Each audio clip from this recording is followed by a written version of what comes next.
Welcome back to the What Do They Know podcast. This week, the guys are recording during the Jets Sunday night game against the Steelers, so beware for some live reactions from Nick.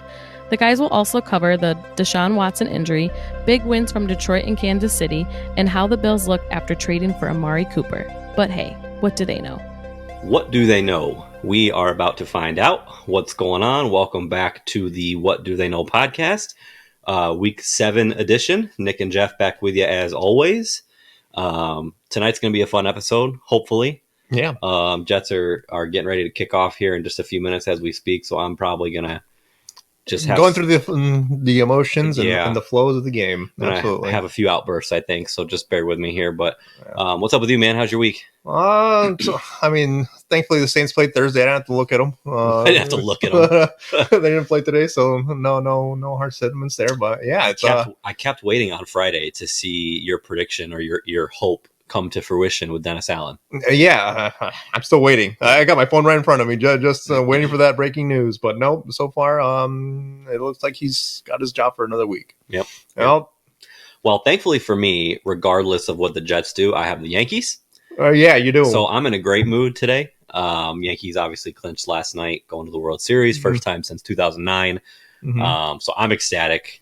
We are pumped up for that. Yeah, I got my Coyotes hat, a franchise that doesn't even exist anymore. That's how down bad I am. Yeah. Yep. Yeah, your sports year is not going. It's not as well as last year. Go Suns. Go Suns. Yeah, we got to get some Suns merch for you. Yeah, Kevin Durant. Hey. But all right, cool. Let's jump into it. And like I said, I'm probably going to have some outbursts here depending on what happens as we go along. But right. I'll let you kick it off with top stories for the week. Okay, so first off, I originally had Saquon Barkley in here because he was playing against his former team. 17 attempts for 176 yards and a touchdown.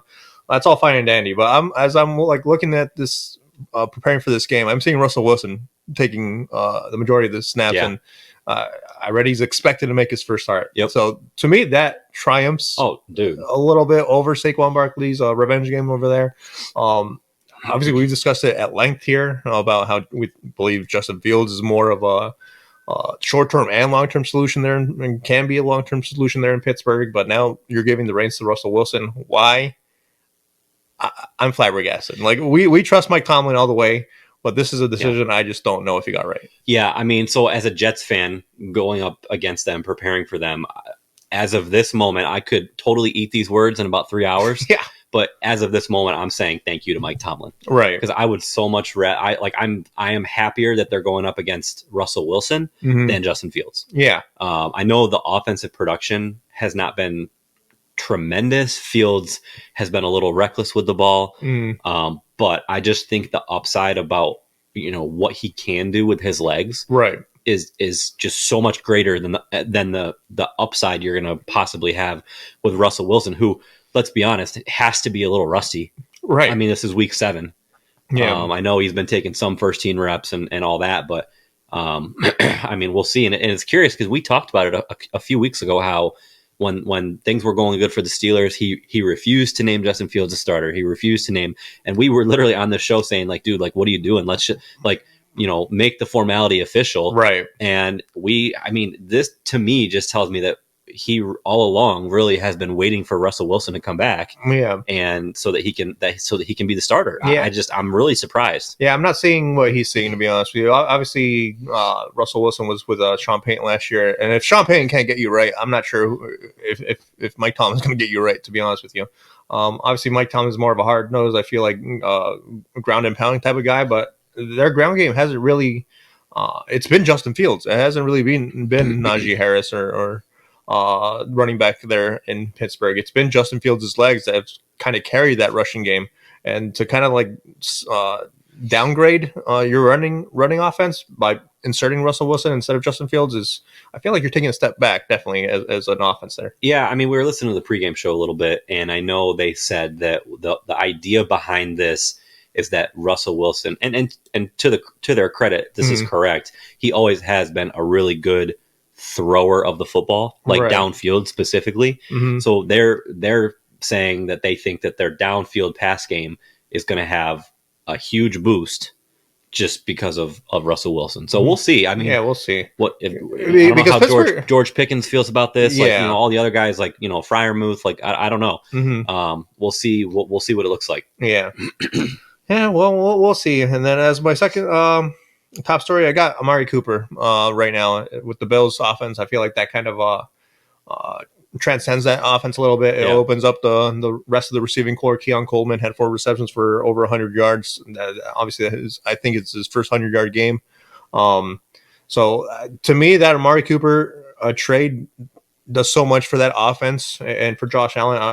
I don't think he brings the attitude and the diva-ness of Stephon Diggs. 100%. So I feel like that's a perfect fit for that offense. The only thing I'm worried about is if you get too enamored with that trade and the potential that Josh Allen brings you as a passer, and you kind of ignore the running game. Obviously, James Cook only had 12 attempts today. Yeah. So that's the one red flag I'd be looking at right now. Yeah, I mean, it's funny because the Amari Cooper trade came down on Tuesday, like 3 or 4 hours after the Devontae Adams trade to the Jets. Yep. And I would argue that Cooper is going to have more of a long-term impact on the Bills than Adams will with the Jets. I hope I'm wrong. Right. But everything that you just said, I completely agree with. He's a really, really good fit because they needed a downfield weapon. They needed a proven route runner. Mm-hmm. So he fits all of that. He's a quiet personality. He doesn't have the typical wide receiver personality that we talk about. Yeah. The one thing with him, and he actually showed it today, is he drops the ball a lot. Yeah. His first pass attempt, he just a drop. This is one incomplete target. And it was a third down. It was a third down pass, I think, on their first drive, and he just dropped it. Right. So that's always been, an issue of his. Right. So we'll see there. But no, I love the trade for the Bills. I think that if they can get some chemistry, I mean, he had a decent game already today. So they're only going to build on that. It was a short week with him coming in on Tuesday. Mm-hmm. So I love that. I love that move for the Bills. Yeah. So this puts the Bills in definitely a threatening level of, especially for that AFC East division title once more. Especially with the Jets a little bit on the tougher end of their schedule, I guess, starting off at 2-4, and then Patriots obviously are where they're at, and then Miami Dolphins with their Tua situation. Yeah. The Bills all of a sudden are in the driver's seat once again for that division. Yep, there's Russell Wilson. So yeah, he's definitely starting. He's definitely starting. So interesting. All right, cool. So my top story is the Detroit Lions. Okay. I feel like they really put their stamp on the league today, going up against the undefeated Minnesota Vikings, undefeated no more. With a last-second, really back-and-forth strong game. They won 31-29. They kicked a game-winning field goal with like 15 seconds left. Jahmyr Gibbs had a massive game, 15 rushes, 116 yards, 2 touchdowns. St. Brown had eight catches, 112 yards and a touchdown. Mm-hmm. Jared Goff played well. I feel like this is really Detroit's. Yeah. This is, I can't even form a sentence because this run defense is already making me mad. Missed tackles. I mean, it's just ridiculous. But I feel like, this was Detroit's opportunity to kind of stake claim of this division, say, hey, we're still the division winners. We're still the best team in the NFC. Right. And I feel like they did that today. Yeah, it was definitely a much anticipated matchup going into this week. Obviously, it kind of lived up to the hype because it was definitely a back and forth type of game. But even on the other side of the coin, this proves that Minnesota is here to stay. Oh, dude, they're for real. They're so good. Yeah, they were up 10-0 like within 4 or 5 minutes in the game. Like, they came out on fire. Right. And I was like, oh man, this could be bad for Detroit. But credit Detroit, they came back and really was determined to 21 answered points by Detroit, and obviously Minnesota. That to me was the biggest test. Can you stay in with the basically your conference's best, which is Detroit? I feel like, and they did, and they lost on a game-winning field goal. It's nothing to be ashamed or hang your head about. A divisional matchup, you hung in tough, and you live to see another day type of game. So I was impressed by both teams today. Yeah, agreed. Yep. So my other top story is the Kansas City Chiefs. Okay. So the last undefeated team in the league, with Minnesota losing and them pretty handily beating the Niners. I know they won 28-18 or by 10 points, something like that. But really, they were in control of that game the whole time. Yeah, it was like a last minute touchdown, and it was an ugly game. Yeah, which just shows. I feel like typically Kansas City is like a finesse, like flashy, type of team. Yeah. And this week it was really like a hard-nosed game. Mahomes threw a couple picks. Purdy threw a couple picks. Like, nobody really looked good. Mm-hmm. And credit Kansas City, because they're still finding ways to win with injury after injury. Yeah. Obviously, Pacheco's been injured. Rashee Rice is out for the year. Smith-Schuster, who had a great game last week, went out very early in this game with a hamstring injury. Mm-hmm. So, I mean, they just continue to find ways to win. I would say today, for the most part, they really did it with their defense. Right. And now they're the last remaining undefeated team. Yeah, I feel like every year it's a sneaky good defense that does just enough or steps up when it needs to, and it allows Patrick Mahomes to be Patrick Mahomes when the time is needed. But yeah, it's very impressive to see the coaching job that Andy Reid's been doing with all these rash of injuries to all the guys you mentioned, like Pacheco and Rashee Rice and Juju. So how they go up from here, I don't know. It just feels like a scary team to deal with. I don't know if people are coming in intimidated or something, but this team is just. It just feels like there's no real answer to them. Like, it feels like a different unit, the unit that needs to step up for each game, does so in a very emphatic way, and that's propelled Kansas City to a 6-0 start. Yeah, and I mean, they were actually an underdog in this game, which for the life, we've talked about on this show a couple times, like the spreads in a few games just haven't made sense. Right. And they were 2.5-point dogs going into this game, and Mahomes has a ridiculous stat. He was like 10-3 going into this week as a road underdog. So on the road, right. Not supposed to win. He's 10-3. Yeah, and I mean, only 13 games to be a road underdog too. I know, speaks volumes about how dominant that Kansas City team has been for the past few years. That's insane to me. That's not even a season's worth of being a road underdog. I know. That's perfect. All right. Where are we at? Overreactions? Overreactions. All right, what do you got for us? My number one. The past few weeks we've been kind of like dogging teams like Cleveland and other teams that are down bad. I'm picking someone up. Bengals are back up. Overreaction. You can't even finish the sentence, and that's an overreaction to me. They are winners of 3 of their last 4, and their only loss was to Baltimore. Do you have the 3 teams that they beat? I did, but I didn't want to list them because it was exactly right. So I don't know the first Giants. I don't. So the last 2 weeks are Giants and Browns. I don't know who was before that. I can't remember. But I'll actually look this up. But I know the last 2 weeks was Giants and Browns. Yeah, and they both were very close games. Yeah, so it's not like they're running away with it like they should be. Right. Like I think today they won 21-14 against the Browns. It was against Carolina. Okay. All right. What are we doing? What are we doing? They hit the right part of the schedule at the right time of the year. All right, to their credit, they're beating teams that they're supposed to beat. But really, like, they're back. They're back. Joe Burrow, Jamar Chase, their connection is back. T. Higgins is... I'm just trying to sell you. All right. If it's an overreaction, it's overreaction. Big one. Okay. I am not a believer in the Bengals whatsoever. Oh, okay. Sorry, Bengals fans. We'll see. I have a little trust in them. All right. So my second overreaction is the Broncos are making the playoffs. Okay. So right now they're behind the Steelers, Chargers, and Colts. Okay. The Colts surprisingly are 4-3. I looked at the record and I was like, "How is that? How's that surprised happening?" Me when you just said that. Yep, the Colts are ahead of them, and then obviously around them are the Jets at 2-4, and the Bengals at 3-4. So the Broncos are sitting 4-3 as well.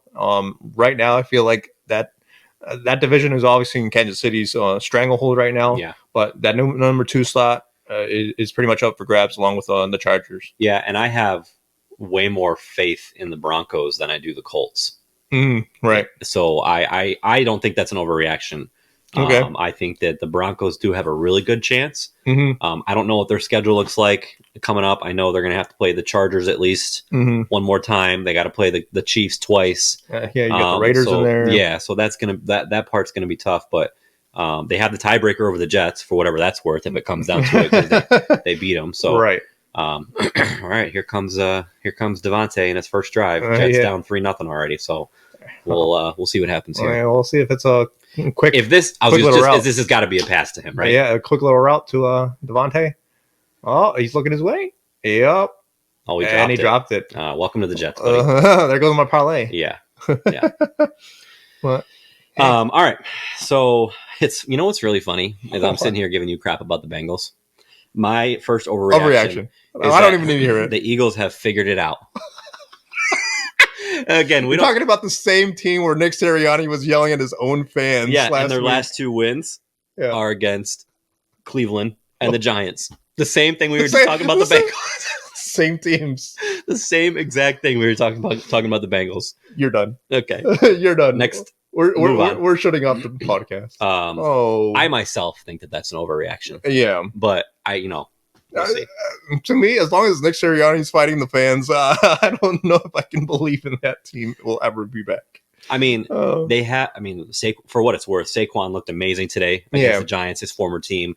AJ Brown went over 100 yards again, 2 games in a row since coming back from injury. So, I mean, they definitely have the weapons. They have the pieces. Mm-hmm. It's just a matter of if they can figure it out. I think it's all mental with that team. Well, I feel like it's within their own locker room about how they're feeling. It's definitely a strange team to gauge what you're going to get out of them. Yeah, and I truly feel like they have to kind of figure it out. And there's the offensive line. Sack. Oh, remember a few weeks ago when I said that Devontae was not going to be the saving team? Grace? Yeah. They're done. Look, can we turn it off? It's one drive. No, they're just done. They're. Let me just. You know who's not? I mean, done. He had time. He had time. A coverage time. Well, yeah. That's what I'm. There was nobody. It's not like the offensive line just crumbled. Mm-hmm. They're done. It's 3-0. You're okay. You're okay. Where? Take this jersey off. All right. I think you're on your second overreaction. I am on my second overreaction. Okay, so this one I think one's a little spicy. Oh, okay. So Bill Belichick will be the next head coach of the Las Vegas Raiders. Excuse me? Yeah. So this might seem very random. Okay. But here's why it's not. Okay. So as of this week, officially, Tom Brady is a minority owner of the Las Vegas Raiders. That got approved. Oh, no. So could he entice his old coach, the guy that he won 8 million Super Bowls with, to come be the head coach of his team? Mm-hmm. I think that's very realistic. Pierce, if they lost again today to the Rams, Rams are terrible. Right. If they continue this way, Pierce is done. Mm-hmm. I really don't even think it's that far fetched. I just don't see why Bill Belichick would want to go to the Raiders, to be honest with you. I feel like it feels like a similar situation that he just left in New England, where they're going to have a high draft pick. Yeah, you kind of have uncertainty in your quarterback situation. Obviously, they had picked Drake May over New England. That wasn't enough to. I don't know if it was more of a Robert Kraft or Bill Belichick thing, or obviously it's had a mutual parting of ways or whatever.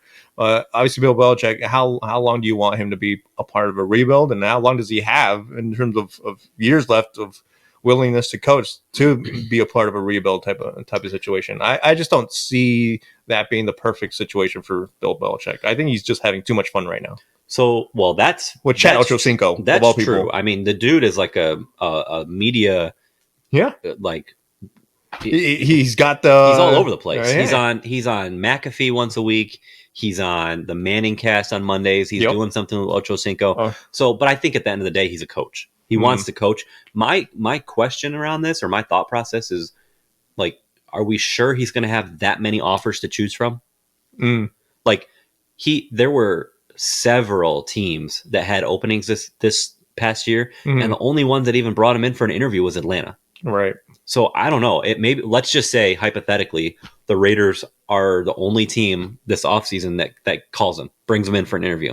Is he really going to turn it down and waste another year not coaching? I don't know. I think that's interesting. And I think now it becomes a little bit more realistic with Brady there. Even if he's a 1% owner, he's still an owner. He still has an interest in the team. Right. That means something. Right. Yeah, it's an interesting conversation. I'm just not. It's just hard for me to fathom right now the Raiders having Bill Belichick under contract. But yeah, we'll see. Okay. All right. So We're at power rankings. We're at power rankings. Mine are shuffled up a bit this week. Yeah, after I put the Vikings at number 1, thanks to your extensive scowls and whatnots about the Chiefs being number 1 in my power rankings for the longest of times. Yeah, as soon as that happens, boom, they lose. Thanks a lot. You're welcome. Yep. You want to go first, or do you want? No, you can go. I can go first.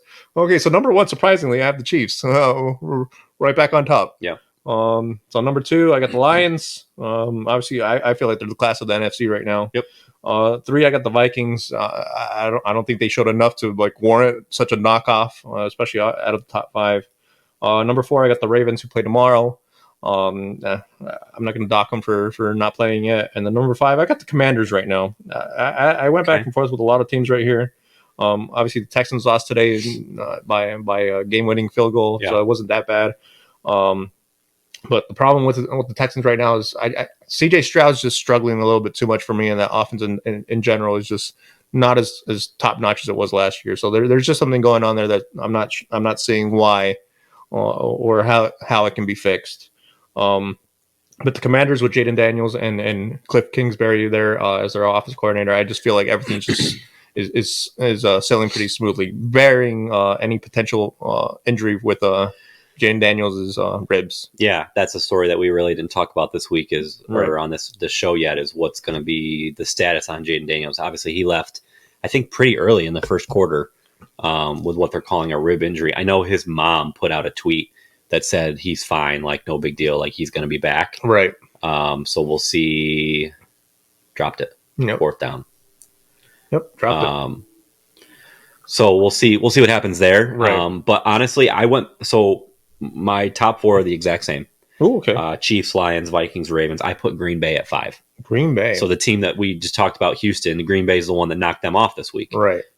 So I put Green Bay. It was an impressive win. I find that interesting coming from you because you've always kind of been like on the edge with Jordan Love. I am still. Yeah. I am still. So, but when the top 4 were very easy for me, and I struggled with the 5. So I literally just looked at the NFL standings right now. Okay. And I didn't go just off of that, but I went out of the teams that I don't have that are up there in the standings. Like who do I feel the best about? And it was between.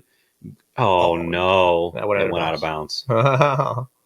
Jets fumbled a punt return out of bounds. This team is just. We might have been shut down. Technical difficulties on that one. It was between Green Bay and Washington for me, and it was the slight hesitation around, or the question around Jaden Daniels. Right. That is the reason I picked Green Bay. And not for nothing, I know I'm on the fence about Green Bay. It was a very impressive win today against Houston, a team who I feel is maybe not in the top of the AFC, but definitely, the class, top 2, top 3. Right. They're in the league and, section over there. For Houston to go down and kick a potential game-winning field goal with about a minute and a half left for Green Bay to have that drive and to win it as time expired was really impressive. Right. So I put them at number 5. That's fair. I understand. All right. So we will transition. We're moving right along this week. I don't know what's going on, but we are so quick.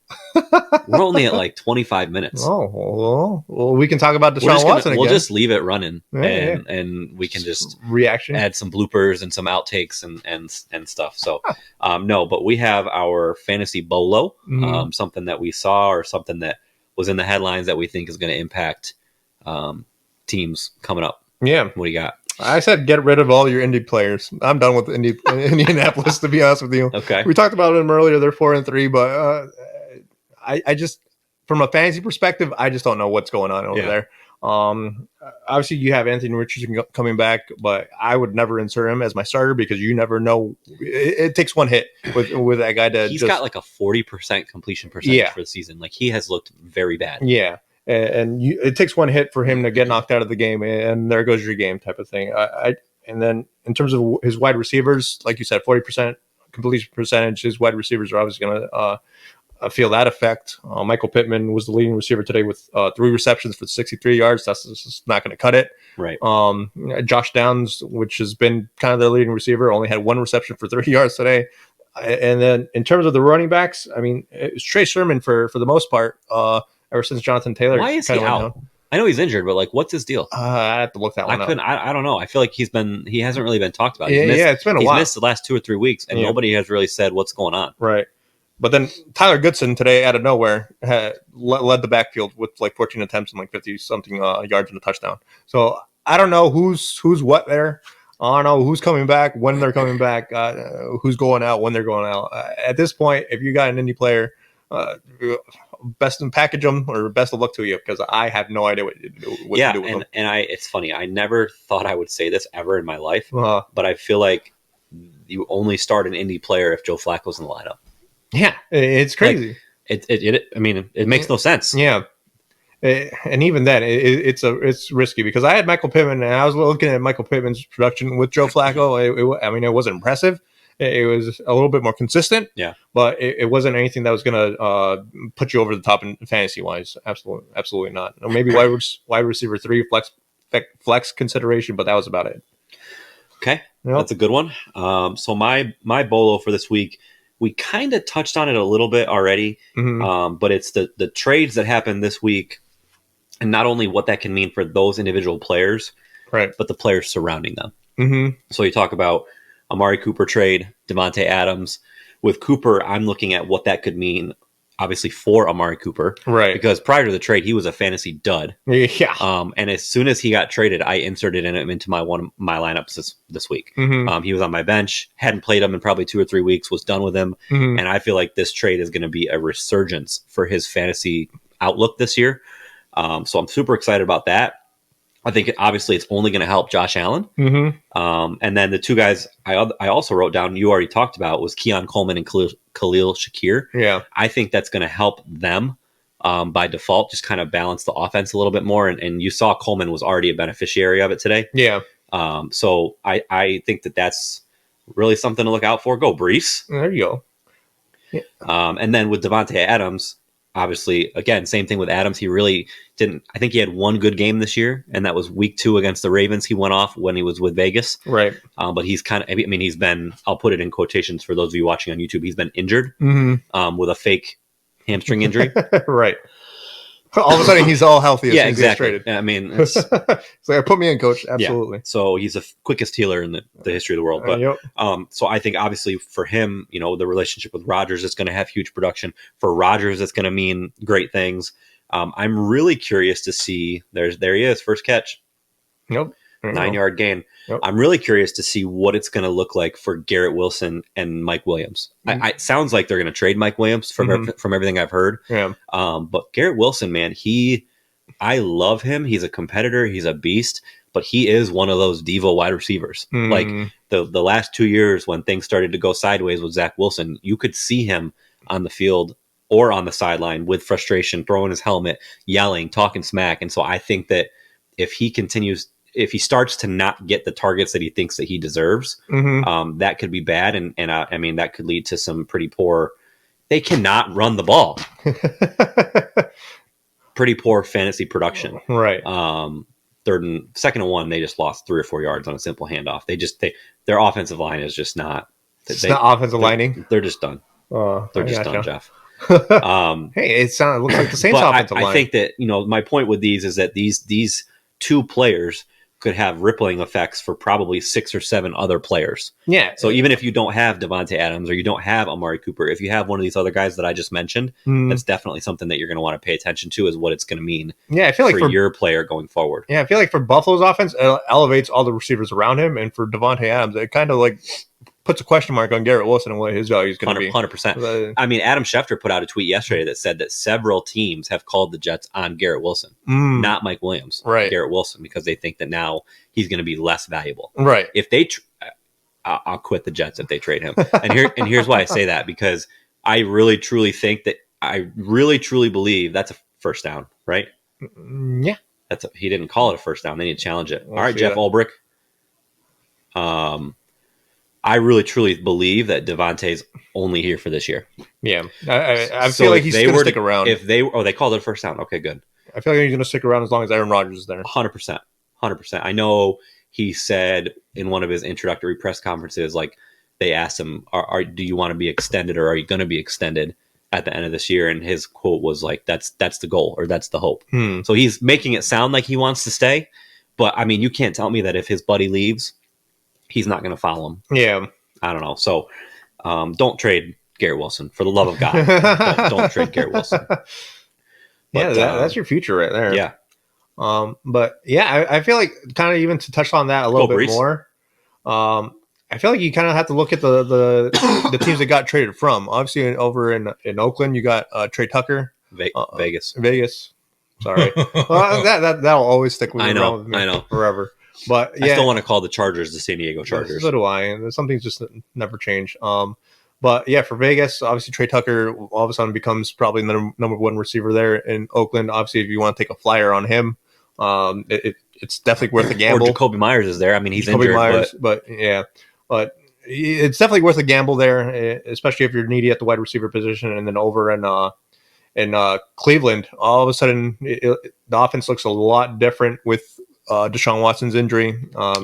I'm not sure why they brought in Dorian Thompson Robinson. I didn't understand that either. Instead of Jameis Winston. Obviously, he threw 2 picks, and then Jameis Winston comes in and throws a touchdown.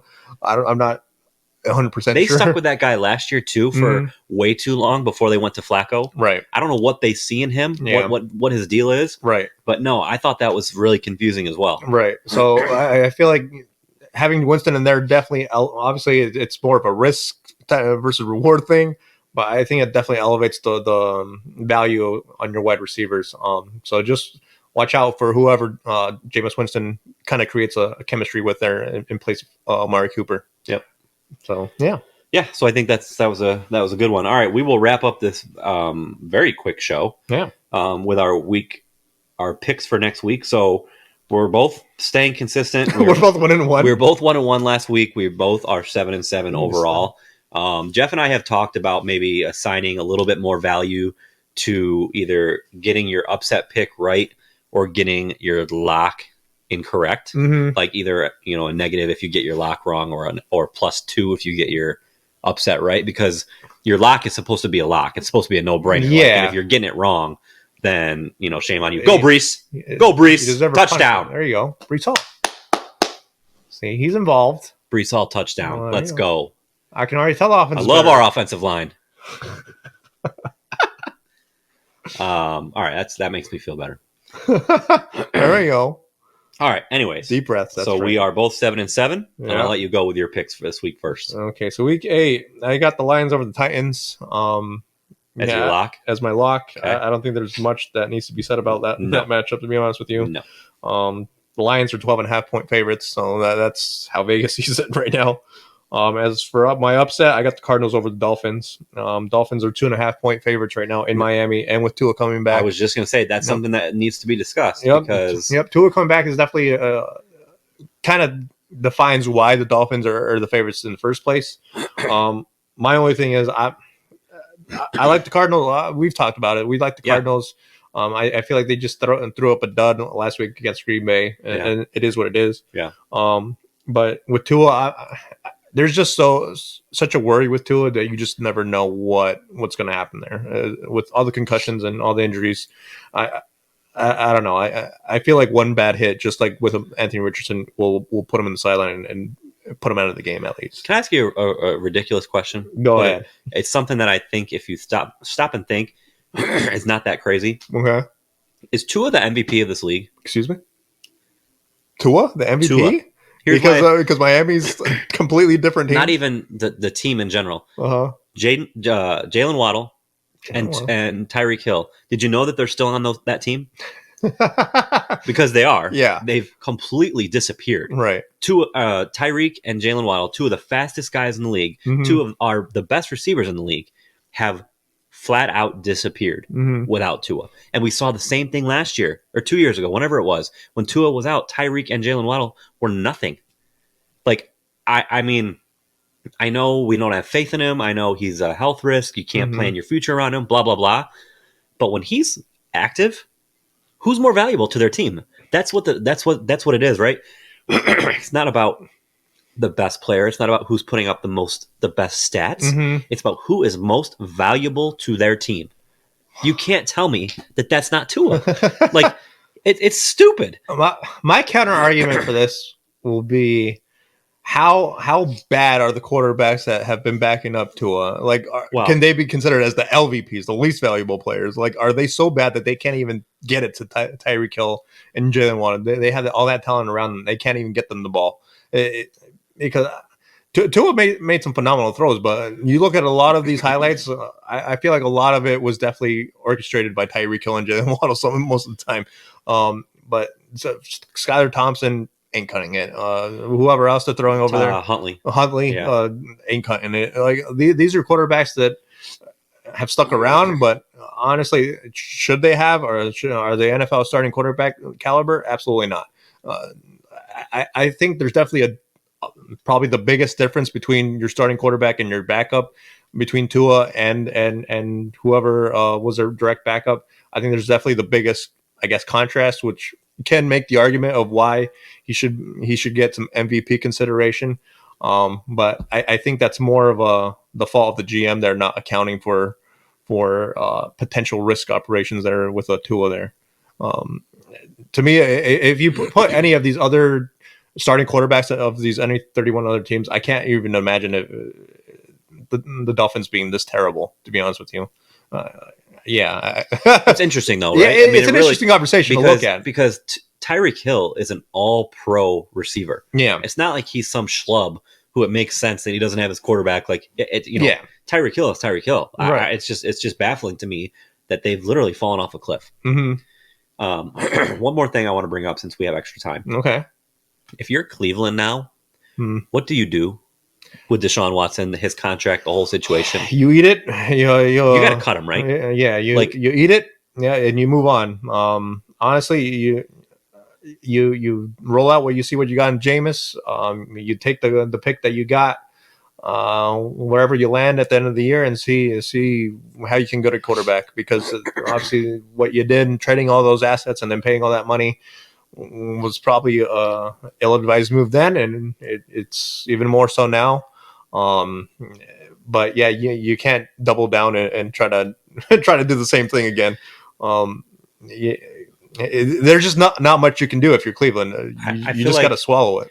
Either way, they were going to eat the money, right? Yeah. I mean, but this, and I never want to say an injury is a good thing, right? No, it's terrible. You're sounding like the Cleveland fans right now, cheering on the I'm not. Like I don't never want to see a guy get injured, especially an Achilles. Like that's a year plus recovery. Oh yeah, yeah. But it's almost like the injury made the decision for them. Yeah. Right now they can say, okay, we don't have him for a year. Mm-hmm. What's our plan? Right. Because I was hearing on the radio this week, like people were saying that like they need to package him with Myles Garrett. Package him with Myles pre-injury, right? Right. So do a trade package. Like the right. scenario was Detroit, right? They just lost Aiden Hutchinson. They could use Myles Garrett in a big way. Nice play. Mm-hmm. They could use Myles Garrett in a big way. Mm-hmm. Tell Detroit, we'll give you Myles Garrett, but you have to take on Deshaun Watson and give us 2 picks. And there you go. Huh. And then in that hypothetical scenario, Detroit would just cut him right away. Okay. But now, I mean, obviously nobody's going to take him with the Achilles issue. Right. I mean, it puts Cleveland in a situation where like they have to make that tough decision. Like you cannot tell me that you're going to give this guy a year to recover based on what you just saw, and he's still going to be your quarterback. Mm-hmm. You can't tell me that. I mean, I just don't think that would have been a good idea. I mean, you're losing your potential. Oh my God, he just fumbled again. Yeah, he lost grip of it again. Punt returner just get him out of the game. Xavier Gibson, what are you doing? But yeah, to me, you can't lose the kind of face of your franchise just because you want to get rid of a contract. That's you're just punching the fans in the face at that point. And I mean, it's already hard to garner talent and especially convince someone to stay there with you through the tough years, like Myles Garrett has with Cleveland. I mean, he's been there a while. He has a contract of his own, but to me, it's just a tough ask because all of a sudden you're looking for 2 positions now instead of just 1. Yeah, but so other side of that, right? If they've admitted they're in complete rebuild mode, mm-hmm. which they've already started that. They traded Amari Cooper. Mm-hmm. Do you really need an all-pro, Pro Bowler defensive end, or do you need a couple high round picks? I don't know. It's an interesting conversation. I'm not. I think if they could have made somebody absorb Deshaun Watson, that may be super. The thing is, what do you do with the money? You just show that you can't spend money correctly. Well, Deshaun Watson. That's fair. That's I just don't know. I personally wouldn't do that because that feels kind of like a basketball move where you kind of package contracts to get out of them. Oh, sure. And I can't stand the basketball concept of trading because I cannot for the life of me fathom it. So like, oh, you can only be so and so amount of salary away from the trade or whatever. It just, to me, it just isn't a feasible way to make a football team. But that's just where I stand. Yeah, I think you have to be pretty miserable if you're a Cleveland fan right now. Yeah. I'll just end with that. You had high hopes coming into the season. I had high hopes for that team, Yeah. and they just crashed and burned really quick. Yep. All right. Well, that I think will do it for us. Perfect. Right. We're a little early this week, but still a full show. Yeah. As we sit here, it's almost the end of the first quarter. Jets are up 7-3. Yeah. So hopefully that is a sign of things to come for the rest of the game. Either way, we will be back next week to recap Week 8 as always. Send us some feedback, any questions, comments, anything you guys want us to cover, and we'll see you next week. Yeah. See you next week. Thanks for listening to What Did They Know podcast. Make sure to follow us on all of our social media outlets to see future episode details, and don't forget to send in any questions or topics that you want to see the guys discuss in their weekly episodes to come.